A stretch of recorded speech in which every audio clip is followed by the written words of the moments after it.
नमस्कार, मैं प्रीति आर्य एक और मालती जोशी जी की कहानी के साथ आप सबका मेरे चैनल में बहुत बहुत स्वागत है। तो आज मैं आपके लिए एक कहानी सुनाने वाली हूँ, फेयरवेल। तो शुरू करते हैं कहानी। फेयरवेल। जग्गी आया जी, उसने बड़ी तत्परता से जवाब दिया और पोस्ट वाली अपनी ख़ास पसंद की सीट छोड़कर फुर्ती से भीतर की ओर लपका। लेकिन हॉल के नंगे फर्श पर पाँव रखते ही उसे होश आ गया कि साहब और मेम साहब घर पर हैं ही कहाँ। वे तो एसपी साहब के यहाँ लंच पर गए हैं। जग्गी आया और मुंह से फिसलते हुए जी को उसने बीच में ही निगल लिया। उसे मालूम है वर्मा बाबू की आवाज़ है ये, और वो बाबू लोगों को ज़्यादा जी हुजूरी नहीं करता। आराम से चलता हुआ डाइनिंग हॉल में आया और कमर पर हाथ रखकर वहाँ का नज़ारा देखने लगा। पूरा कमरा पुराने अखबारों, लकड़ी के खोखों, टाट के टुकड़ों और कील हथौड़ियों से अटा पड़ा था। दफ्तर के 3-4 चपरासी और एक कारपेंटर पैकिंग में व्यस्त थे। वर्मा बाबू एक स्टूल पर बैठे चुटकियों से जमाई भगाने का प्रयास कर रहे थे। साहब ने उसकी ड्यूटी बंगले पर लगा दी थी ताकि काम वालों पर नज़र रख सके, और मेम साहब ने जग्गी से कह रखा है कि वो वर्मा बाबू पर नज़र रखे। बड़ा काइयाँ आदमी है। अरे भाई जग्गी, पानी वानी तो पिला, तू तो बाहर जाकर बैठ गया डार साहब की तरह। किचन में कांच के 2 गिलास रखे हुए थे। जग्गी उन्हें ही भर कर ले आया। ये कहाँ का पानी ले आया भैया, बड़ा गर्म है। बाबूजी ने पहला घूंट भरते ही मुंह बिचका कर कहा। नल से लाया हूँ, उसने लापरवाही से जवाब दिया। क्यों, वो तुम्हारा फ्रिज कहाँ गया? पैक नहीं हो गया कल? अरे हाँ, भूल ही गया था। लेकिन भाई एक घड़ा बड़ा रखो। साहब लोग क्या यही पानी पीते हैं? जग्गी चुप रहा। उसने ये बतलाना ज़रूरी नहीं समझा कि मेम साहब के कमरे में एक सुराही है और एक बड़ा सा आइस बॉक्स भी। काम कितनी देर में ख़त्म होगा साहब? उसने कुछ देर बाद पूछा। क्यों भैया, तुम्हें क्या तकलीफ़ हो रही है? मुझे खाना खाने जाना है। मज़े हैं गुरु तुम्हारे, साहब लोगों के साथ खूब दावते उड़ा रहे हो। बाबूजी घड़ी देखना, कारपेंटर ने कहा। 12:15। तो मैं चलता हूँ, 2:30 बजे फिर आऊँगा। ठीक है, मैं भी आधा पौन घंटे के लिए घर हो आता हूँ। तब तक तुम लोग ये सब समेट कर रख देना। और कारपेंटर के पीछे पीछे वर्मा बाबू की साइकिल भी फाटक से निकल गई और फिर एक एक करके सभी लोग खिसकने लग गए। भूख सभी को लगी थी और यहाँ पानी तक का इंतज़ाम नहीं था।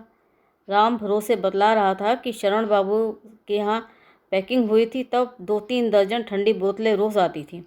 ज्ञानी साहब ने तो रोज़ सुबह शाम चाय समोसे की व्यवस्था भी कर दी थी। नसीम साहब के ज़माने में। उनकी बातें सुन सुनकर जग्गी बेचैन होता जा रहा था। उसकी जेब में 1 रुपया पड़ा कुनमुना रहा था और वो सोच रहा था कि ये लोग टले हैं तो वो पास के होटल में छोले या डोसे की प्लेट लेकर खाए। 1 रुपये में और आता भी क्या है?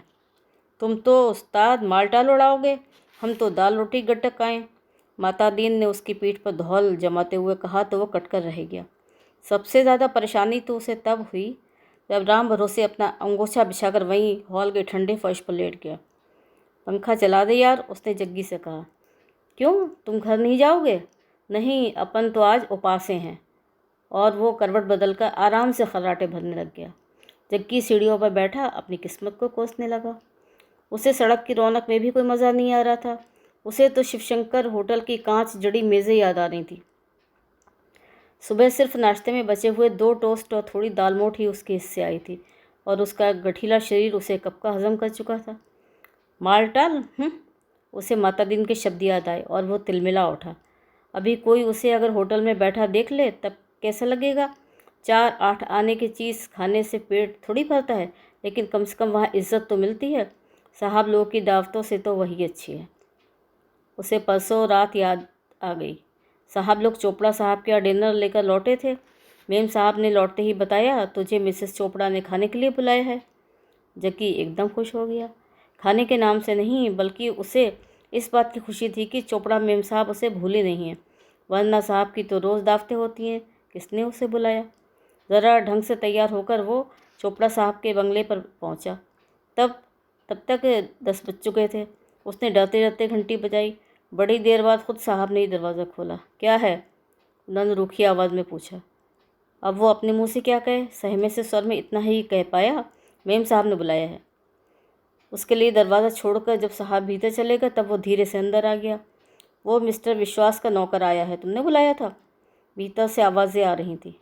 अरे मैंने काहे को बुलाया, मिसेस विश्वास बोली। किचन सारा समेट दिया है आज, अब उसे एक अकेले के लिए? अजीब कंजूस लोग हैं, 2 रुपए देकर बाजार नहीं भेज सकते। अब आप ज़रा धीरे तो बोलिए, इन लोगों के कान बड़े लंबे होते हैं। चोपड़ा साहब फिर कुछ नहीं बोले। जग्गी ने सब सुन लिया था और उसका मन हुआ भाग जाए, पर पाँव जैसे जम से गए। पम्मी, मिसेस चोपड़ा की थकी सी आवाज़ आई। क्या है मम्मी? दूसरे कमरे से रोनी सी आवाज़ आई। अरे वो जग्गी आया है, उसे खाना निकाल दे। हाय मम्मी, अब आप ही दे दीजिए, हमें नींद आ रही है। ज़रा सा काम नहीं करेगी कभी? ये भी नहीं सोचती कि मम्मी दिन भर खपती रहती हैं। बड़बड़ाती हुई मिसेस चोपड़ा बाहर निकली। उन्होंने एक बड़ा सा चोगा पहन रखा था। बिना मेकअप के चेहरा अजीब रूखा रूखा लग रहा था। उन्होंने फ्रिज खोला, एक प्लेट में कुछ सामान निकाला और जग्गी से कहा, भीतर वाले कमरे में बैठकर खा लेना, समझे? और कमरे तक जाते जाते फिर एक बार मुड़ी और बतलाया, प्लेट धोकर रख देना, समझे? जग्गी ने प्लेट देखी। 4 पूड़ियाँ, सूखे आलू, लौकी का रायता, अचार की एक फाँक, बस। 4 पूड़ियाँ खाकर वो 5 मिनट बैठा रहा। फिर हाथ धोकर उसने नल का पानी पिया, प्लेट धोकर रख दी और दरवाजे के पास खड़े होकर कहा, मैं जा रहा हूँ मेम साहब। ठीक है, भीतर से आवाज़ आई और फिर एक फुसफुसाहट, ज़रा पीछे पीछे चले जाइए ना दरवाजे तक। जग्गी का मन हुआ लौटते ही मेम साहब को सारा किस्सा बता दें, पर वो लौटा तब तक सारा घर सो रहा था, सिवाय चौकीदार के, जो फाटक पर बैठकर बीड़ी पी रहा था। जग्गी ने उसके पास बैठकर 2-4 कश लिए, इधर उधर की बातें की और सोने चला गया। लेकिन अपान के दंश ने उसे सोने भी नहीं दिया। इन चोपड़ा मेम साहब का कितना काम करता रहा है वो। अक्सर ही तो नौकर के सारे घर छोड़ जाते थे, तब जग्गी आटा पिसवा के लाता, मिट्टी का तेल और कोयला ला देता। बेबी के लिए रिक्शा ला देना तो रोज़ का ही काम है। इस बार गणेशी पूरे 15 दिन तक बीमार रहा, लेकिन उसी दोस्ती के कारण जग्गी अपने घर का काम निपटा कर वहाँ खटता रहा। बाद में खुश होकर जब मिसेस चोपड़ा ने उसे 2 रुपये बीड़ी पानी के लिए दिए थे, तब गणेशी इतना बिगड़ा था। अजीब बौड़म है तू, क्यों लिए? फेंका था मुँह पर। गणेशी ठीक ही कहता था, महान कंजूस और मतलबी लोग हैं ये। इनके लिए मर भी जाओ तो इन्हें कोई दर्द नहीं आए। बेमतलब किसी को ग्लास पानी तक नहीं देते हैं ये लोग। सुबह तक बड़ी मुश्किल से सब्र हुआ उसे। मौका मिलते ही मेम साहब को सारा किस्सा सुना दिया उसने, और खूब नमक मिर्च लगाकर। साहब बगल वाले कमरे में शेव बना रहे थे, उसे मालूम था। उसने जानबूझकर ये समय चुना था। कानों में ज़रा भनक पड़ते ही साहब बेफर उठे। क्यों भेजती हो उसे यहाँ वहाँ? शहर भर के होटल क्या बंद हो गए हैं? अभी इसी दम उसे रुपए निकाल कर दे दो। साहब तो कहकर छुट्टी पार कर गया। लेकिन मेम साहब को पता नहीं क्यों याद ही नहीं रहा। उस दिन लंच छोटे साहब के यहाँ, यानी कि भारद्वाज साहब के यहाँ था। ठीक 11:30 बजे वे लिवाने आ पहुँचे। जीप में बैठते हुए मेम साहब ने जग्गी को निकालकर 2 रुपए दिए कि कहीं जाकर कुछ खा लेना। बाप रे, भारद्वाज साहब तो एकदम पानी पानी हो गए। ये क्या कर रही हैं मैडम आप? इसका निमंत्रण तो हमारे यहाँ बबलू ने ख़ास तौर के लिए कहा है। मजबूरन उसे साथ में जाना ही पड़ा। जब तक साहब लोगों का खाना पीना होता रहा, वो बाहर गाड़ी में बैठा बबलू से खेलता रहा। बबलू बड़ा प्यारा बच्चा है। इधर जग्गी से उसकी गहरी दोस्ती हो गई है। साहब का संदेश लेकर कई बार आता जाता रहा है बंगले पर। तब साइकिल पर बबलू को एक बार घुमा लाने की ड्यूटी उसे ही देनी होती थी। वो खुशी खुशी कर लेता था ये काम। अंदर जब उसकी खाने के लिए बुलाहट हुई, तब वो देखकर चौंक गया। ये क्या, उसकी थाली भरी हुई है। बबलू की मम्मी क्या उसे कोई राक्षस समझ बैठी हैं? अगर वो चुपचाप खाना शुरू कर दे तो अभी कहती फिरेंगी कि साहब गांव से नौकर तो ले आए हैं, लेकिन उसे खाना भी नहीं देते। बेचारे हमेशा अधपेट रहता है, जब भी जितना भी दे दो सब भकोस जाता है। वो चुपचाप थाली की ओर देखता खड़ा रहा। क्या सोच रहा है? मिसेस भारद्वाज ने टोका। ये बहुत ज़्यादा है साहब, उसने नम्रता से कहा। अरे वाह, तू भी साहबी नखरे सीखने लगा। चल बैठ, जितना खा सके खा लेना। और वो भुनभुनाती हुई अंदर जा रही थी। अब इसके लिए निकाला हुआ भला खाना मैं कहाँ रखूँगी? बरामदे में एक और अपनी थाली लेकर वो चुपचाप बैठकर कौर निगलने लगा। बड़ी देर बाद उसका ध्यान मीठे की ओर गया। गिनकर देखा पूरे 7 रसगुल्ले थे। कल रात मिसेस चोपड़ा ने 4 पूड़ी और सूखे आलू दिए थे, वो तो ठीक थी, लेकिन इतने रसगुल्ले उसे कोई क्यों देने लगा? बंगले पर बड़ी बड़ी पार्टियां उसने देखी हैं और उसका मन एकदम ख़राब हो गया। पिछवाड़े जाकर उसने सारी थाली बगीचे के एक पेड़ के तने में उलट दी। अब कहे तो कहती रहे, मिसेस भारद्वाज के बंगले पर रहकर उसका दिमाग 7वें आसमान पर पहुंच गया है। गनीमत थी कि रात का डिनर क्लब में, और इस वक्त लंच एसपी साहब के यहाँ था, नहीं तो वहाँ भी उसे उनके साथ घिसटना पड़ता। गाड़ी का परिचित हॉर्न सुनते ही वो उछलकर खड़ा हो गया। गाड़ी पोस्ट में आकर रुकी और उसे जानकर घोर निराशा हुई कि उसमें सिर्फ खंडेराव था। साहब लोग कहाँ हैं? उसने पूछा। एसपी साहब के यहाँ। अभी अभी तो छोड़कर आ रहा हूँ। फिर सुबह से अब तक क्या करते रहे? अरे भाई, बड़े आदमी हैं, 10 जगह निमंत्रण होता है उनका। मेरी तो खुद समझ में नहीं आ रहा है कि वहाँ खाना क्या खाएंगे। हाँ, और यहाँ सुबह से भूखे कलप रहे हैं। खींच के कारण उसकी आवाज़ रोनी रोनी सी हो गई। क्यों क्यों? बंगला जो मेरे ज़िम्मे छोड़ गए हैं, ताला डाल जाऊं तो राम भरोसे भीतर सो रहा है। तुम रुकोगे यहाँ कुछ देर? अभी 10 मिनट में सामने वाले होटल से खाकर आता हूँ। होटल में जाएगा? चल मेरे साथ। और यहाँ राम भरोसे है ना, अच्छा आदमी है वो। लेकिन साहब, उनकी फिक्र छोड़, मैं जाऊँगा तभी तो आएंगे वो। राम भरोसे पर बंगला सौंप कर वो गाड़ी में जा बैठा तो खंडेराव ने उसे बताया कि ट्रक शाम को लग रहा है और शायद रात को ही रवाना हो जाएगा। जग्गी को साथ जाना है, कपड़े वपड़े समेट कर तैयार रहे। ये संदेश लेकर ही साहब ने उसे बंगले पर भेजा था। जाने की बात सुनते ही वो उदास हो गया। 2-4 दिन से उसकी तबीयत बड़ी अनमनी हो रही थी। शायद इसी कारण एकाएक उसे ये शहर बहुत प्यारा, बहुत अपना लगने लगा। आंखों के सामने से फिसलती हुई सड़कें, गलियाँ, बिजली की खंभे, दुकानें, लोगों के चेहरे, सब कुछ बड़े जाने पहचाने से लगे। 4 साल पहले गांव से आया था तो यही सब देखकर कितनी दहशत होती थी। अब पता नहीं वो नया शहर कैसा हो, पता नहीं वहाँ उसे दोस्त मिलेंगे भी या नहीं। उसे भोला, गणेशी, चतुरलाल, घीसा सबकी बहुत याद आने लगी। जाने से पहले सबसे एक बार मिल लेता तो ठीक था, पर वो तो 3-4 दिन से ऐसा बंद गया है। और उसे सहसा साहब पर गुस्सा आने लगा। एकदम कह दिया, शाम को ट्रक के साथ जाना है। क्यों? मिलने वाले सिर्फ आपके ही हैं, हमारा कोई नहीं? गाड़ी एक रुकी तो उसने खिड़की से बाहर मुंह निकाल कर देखा। बाप रे, ये कहाँ ले आया खंडेराव? इस होटल में तो घुसते ही डर लगता है। चल, एक एक कप चाय पियेंगे। वो चुपचाप उसके पीछे उतर पड़ा। कांच वाले दरवाजे को भीतर ठेलकर अंदर पाँव रखा तो उसे लगा वो अंधेरे में खो जाएगा। थोड़ी देर बाद रोशनी कुछ साफ हुई और वो खंडेराव के बगल में जाकर बैठ गया। 2 चाय 2 समोसे, खंडेराव ने ऑर्डर दिया और जग्गी मन ही मन हिसाब करने लगा। उसे अपने कंगलेपन पर बड़ी खींच हो आई। उसने मन ही मन निश्चय कर लिया कि इस बार वो मेम साहब से कहेगा, पूरी की पूरी तनख्वाह घर न भेजा करें। जेब खर्च के लिए कुछ तो पास होना चाहिए। क्या खाना और कपड़ा ही सब कुछ होता है? दोस्तों को एक बीड़ी, एक चाय तक नहीं पिला सकता। चल जल्दी से चाय पी ले, फिर चलेंगे घर। हाँ, खाना खाने। उसे अजीब सा संकोच हुआ है। एक तो होटल का बिल भी उसने दिया और अब खाना भी। आखिर इस आदमी के साथ मेरा रिश्ता ही क्या है? हाँ, इसी चमचागिरी की ज़रूरत है। फ्रिज का ठंडा पानी पिलाया है, जब जब भी चाय देने का मौका है खूब खौला के कड़क चाय दी है। गोल टेबल से एक आध सिगरेट भी कभी कभार उठाकर खंडेराव को दी है, और वो सब इसलिए कि गाड़ी चलाना सीख जाऊं। ड्राइवर बनकर गाड़ी में बैठने का मज़ा ही कुछ और है।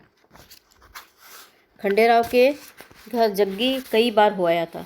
अक्सर वक्त बेवक्त साहब को उसकी ज़रूरत पड़ जाती, लेकिन आज की बात एकदम दूसरी थी। खंडेराव ने जाते ही बीवी से कहा था, सुमन, ये हमारा दोस्त जा रहा है आज, झटपट बढ़िया सा खाना बनाओ, फिर 3 बजे बंगले पर भी पहुंचना है। खंडेराव की बीवी मुस्कुरा दी। उसने चुपके से वो झोला उठा लिया जो खंडेराव साथ लाया था। रास्ते में रुककर उसने 2-4 चीज़ें खरीदी थी, लेकिन तब जग्गी ने उस पर कोई ध्यान नहीं दिया था। एक ही दिन में कितने पैसे फूंक डाले इसने मेरे लिए, वो सोच सोच कर परेशान होता रहा। अंदर वाले कमरे से रसोई की भीनी भीनी महक उठती रही और वो बैठा खंडेराव से उसके बच्चों से बतियाता रहा। 4 साल की उषा ने उसे मैके चली जाऊंगी वाला नाच नाच कर दिखाया। 2 साल का गोल मटोल पप्पू बहन की नकल उतारता हुआ मटकता रहा। समय कैसे बीत गया पता ही नहीं चला।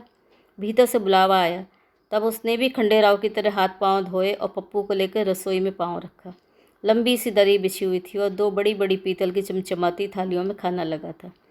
रंगोली की एक बेल सी दोनों थालियों के चारों ओर थी। बैठो, खंडेराव ने कहा, और वो अभिभूत सा बैठ गया। मीठे चावल, आलू बैंगन की सब्ज़ी, खीरे का रायता और लहसुन की चटनी। खंडेराव की बीवी गरम गरम फुलके उतार रही थी। आपने ये सब इतना? वो कुछ कहना चाहता था पर कोई अच्छी सी बात याद ही नहीं आई। इतना सब क्या है? थोड़ी देर में जो बन सका बना लिया। उषा के पापा की तो यही आदत है, पहले से कभी कुछ नहीं बताएंगे। उषा की मम्मी ने कहा। उसका मुस्कुराता चेहरा सिगड़ी की आंच में तपकर तंबई हो गया था। वो चुपचाप खाता रहा। थोड़ी देर बाद खंडेराव ने कहा, तेरी भाभी क्या कह रही है सुना? भाभी? उसने चौंककर सिर उठाया। वो उसी तरह मुस्कुरा रही थी। मैंने कहा, बंगले के लोग हो आप, ये खाना अच्छा नहीं लगेगा। वाह, क्यों अच्छा नहीं लगेगा? बंगले का खाना रोज़ ही खाता हूँ, पर घर का खाना तो आज ही नसीब हुआ है। उसे खुद ही आश्चर्य हुआ। इतनी अच्छी बात कैसे कह गया वो? यह घर की याद ही उससे ये सब कहलवा गई थी। घर कहाँ है? भाभी ने पूछा। कोसपुरा, उन्नाव ज़िले में। कौन कौन है घर में? अम्मा, 2 बड़े भाई, 2 छोटी बहनें। पिता नहीं है? नहीं है, तभी ना। और उसने अपनी नौकरी का कच्चा चिट्ठा सुना दिया। 4 साल पहले वाला 8-10 साल का गंवार असहाय जग्गी उसकी आंखों के सामने घूम गया। सारी गाथा वह विस्तार से सुना गया। इतने दिनों वो मन में दबी पड़ी व्यथा किसी से कहने का मौका ही नहीं पाया था। गांव जाता है तो वहाँ भी अपना शहरी तामझाम और बातचीत का दिखावा करने में दिन बीत जाते हैं। अम्मा की गोद में सिर रखकर अपना मन हल्का कर लेने की इच्छा होती है। फिर लगता है क्यों व्यर्थ की चिंता में डाला जाए। और अब तो वो पहले सी परेशानी भी नहीं रही। काफ़ी चुस्त होशियार हो गया है वो अब। पहले तो बाप रे बाप, एकदम बुद्धू था। एक बार बाहर चाय मंगवाई गई तो सिर्फ प्यालों में डालकर ले गया था वो। जब प्लेटों में कोई पीता ही नहीं तब ले जाने से क्या फ़ायदा। लेकिन उसका तर्क किसी को पसंद नहीं आया था और उस पर खूब डांट पड़ी थी। एक बार मेहमानों के सामने उसने एक गीली सी प्लेट अपनी कमीज से ही पोंछ दी थी। इतनी बिगड़ी थी मेम साहब तब। और जग्गी बेचारा बार बार समझाता रहा कि लग-दग धुली कमीज़ है उसकी, कोई गंदी तो थी नहीं। लेकिन मेहमानों के सामने किरकिरी हो जाने का दुख बड़ी मुश्किल से भुलाया जा सका था। एक बार स्टोर रूम की चाबी खो गई थी तो उसे पड़ोस के बंगले से प्लायर लाने भेजा गया था। उसने सीधे जाकर ताला तोड़ने की फरमाइश कर दी थी। फिर तो वो बौखलाई, मिसेस मन ने यहाँ कोई चोर डाकू बसते हैं जो ताला तोड़नी मांगने आ गया। ऐसा ही एक किस्सा बुखार नापने की मशीन का भी था। उसके किस्से सुन सुनकर खंडेराव हंसता रहा और उसकी बीवी की आंखें गीली होती रहीं। कुछ देर बाद उसने याद दिलाया, चलो गुरु, 3 बज रहे हैं।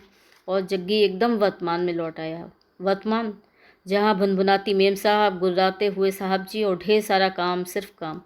वो उठ खड़ा हुआ। उसने भाभी से दोनों हाथ जोड़कर नमस्ते की। अब कब आना होगा? देखो, जग्गी ने कहा। अधिक उससे बोला ही न गया। जग्गी काका नमस्ते, उषा ने कहा। ममत्ते, छोटे पप्पू ने हाथ जोड़ दिए। जग्गी ने एकदम उस गुल गोतने बच्चे को गोद में उठा लिया और सहेज कर रखा हुआ 1 रुपये का नोट उसे पकड़ा दिया। अरे अरे, ये क्या कर रहे हो? पति पत्नी दोनों ने उसका हाथ पकड़ लिया। इतना भी नहीं कर सकता क्या मैं? उसने रुंधे गले से कहा और गीली आंखें छुपाता हुआ वो भागकर गाड़ी में जा पहुंचा। नमस्कार, अगर आपको ये कहानी पसंद आई हो तो आप मेरे चैनल को सब्सक्राइब ज़रूर करिएगा। और फिर मिलते हैं अगली कहानी के साथ। तब तक के लिए